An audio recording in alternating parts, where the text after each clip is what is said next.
Twisting Blades is still my absolute favorite rogue build. It's immediately strong as shit, and it carries seamlessly into the very late game. Let's talk about it. I said taco. I'm in. So for the skills that kills, we start with something like Puncture. It's actually a very good resource generator, and you get the ability to throw 3 of them. And if you throw 3 of them at one target and more than one of them hits them, they become vulnerable. On the next part of the tree, we obviously max out Twisting Blades, and then the rune that I go with is Advanced Twisting Blades because I like the cooldown reduction on all of my movement abilities.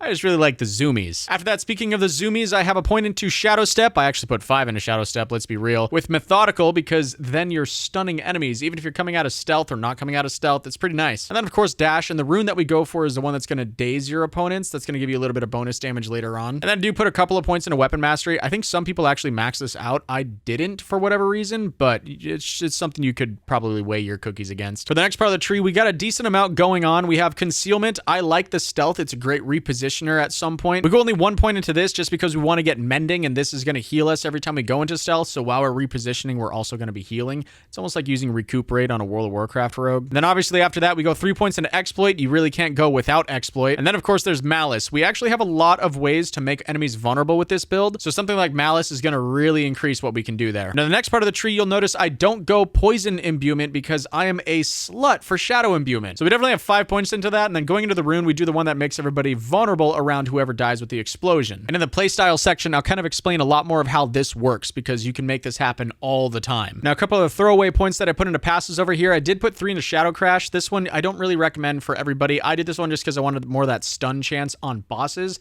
I was testing this to see if it actually works. I'm still not 100% on that one, so you can do whatever you want here. I did go 3 into Consuming Shadows because every time you kill somebody with shadow damage, like even from your explosions, you regenerate energy. So almost every time it comes flying back and blowing everybody up in its path, you're at full energy. After that, I had 3 points into Precision Imbuement just so I could have higher crit chance. For the ultimate section, I didn't choose any abilities, but I did go Adrenaline Rush because I wanted that extra energy regeneration while we're moving around. And then obviously something that compounds with that is if you go Haste, anytime you're above your maximum energy, you gain increased movement speed. And finally, the key passive on this build, we go Close Quarters Combat because every time we use any of our abilities, we're actually gaining attack speed for a little while. And that's about that. There's probably 6 to 10 points in some of the passives here that you can do whatever you want to do. So you actually can go that Poison Imbue version if you want to. I just didn't. I like to stick to my shadow popping everything, and that's about it. Now for the aspects on this build, kind of the only one that you really need over anything else is Blade Dancer. And that's because Blade Dancer is the one that makes your Twisting Blades come back to you and then orbit around you for a little bit. And you can get this right at level 25. So this build comes online like right away. Now a few other ones that I saw that are actually kind of cool was Vengeful and Arrow Storm, because these give you a pretty sweet little chance on hit to cast an Arrow Storm wherever you're striking your enemies at. So it gives you a little bit more of that like AoE damage whenever you need it. But the defensives on this one, because we're using Puncture pretty often, Might is very important for the damage reduction, and then of course Disobedience for that bonus armor. Now something on the skills that I didn't talk about was whether or not you're supposed to go combo points or Inner Sight. Now I traditionally used Inner Sight because I loved the infinite energy that it gave you, but I didn't realize how strong combo points actually is. It gives you bonus damage and movement speed almost always. Now for stats in Season 4, they're a little bit different. Everything is kind of consolidated, so it makes a lot more sense to the general public of what you're supposed to build into. But the stats that we want on this one are going to be attack speed, critical hit chance, and critical hit damage, and then of course resource cost reduction. And then the defensive stats, just like I think literally every build in this game, cooldown reduction is super important, armor is really important, all resistance, and then bonuses to your maximum life. Now for the Paragon board, honestly, I normally use max roll for a lot of this stuff, but because I didn't go Poison Imbuement, I'm going to leave this part almost entirely up to you. But if you do end up going that poison version of everything and using Poison Imbuement, then the Paragon board is going to look a lot like this. On the start, you're using Bane, which is going to give you extra poison damage. And then on the cheap shot board, you're going to use Versatility, and that's going to give you damage to crowd control, strength, and damage reduction from slowed enemies. After that, we have Expose Weakness with the Tracker Glyph, and this is going to give us bonus damage to poison enemies. The next board is No Witnesses with Efficacy, which is going to give us kind of a couple of things, actually. It's maximum life and some raw damage. This one's awesome. The one up north is Leirana's Instinct, and we're using Control. That's going to give us more damage to crowd-controlled enemies. And finally, we have Eldritch Bounty, and we're using Turf. Turf gives us more damage to close enemies, which, believe it or not, this build is all up in yo ass, so you really want that extra close damage. It does also give you a little bit of damage reduction. So most of the time I talk about having your own agency and kind of like changing your 20 or 30 points however you want to with this, but if you are going the poison way, this is the literal best way to do it, and I wouldn't really question a whole lot about the Paragon board, so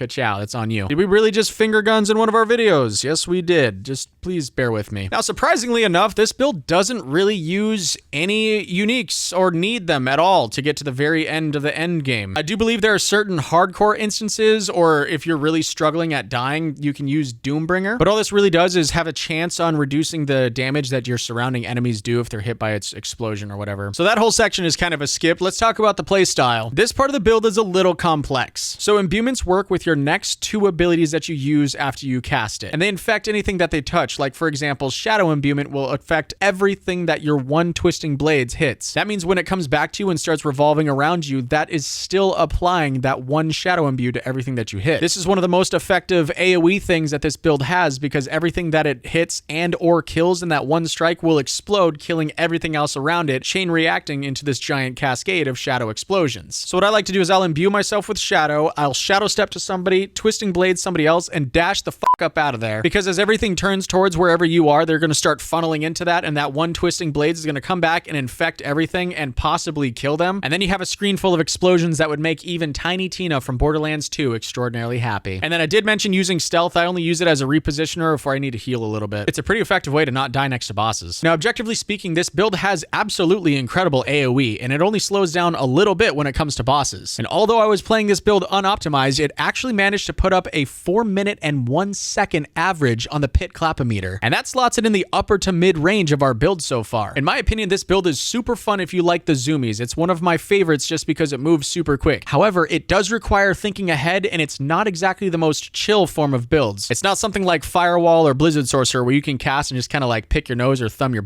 You gotta actually pay attention to what you're doing. Regardless of that, with how strong this is and how fun it is when you really are engaged, I'm rating this one at an 8 out of 10. And my question is, what are you playing this season in Diablo 4? Let me know your thoughts on this or anything that you would change about this video in the comments down below. And on your way down there, make sure you like this video and subscribe, because they're free and they really help out the channel here. And if you want, I do try to stream once a week here on YouTube, so the best way to stay keen on what's going on is to check out the announcements tab in my Discord. And I'm also planning on doing a pretty good handful of giveaways or community events here for this season, since we can now trade almost everything. But anyway, thank you so much for taking the time to watch this video, and if you're bored, YouTube's gonna recommend this next one for you. Happy grinding, travelers, and we'll see you in Sanctuary.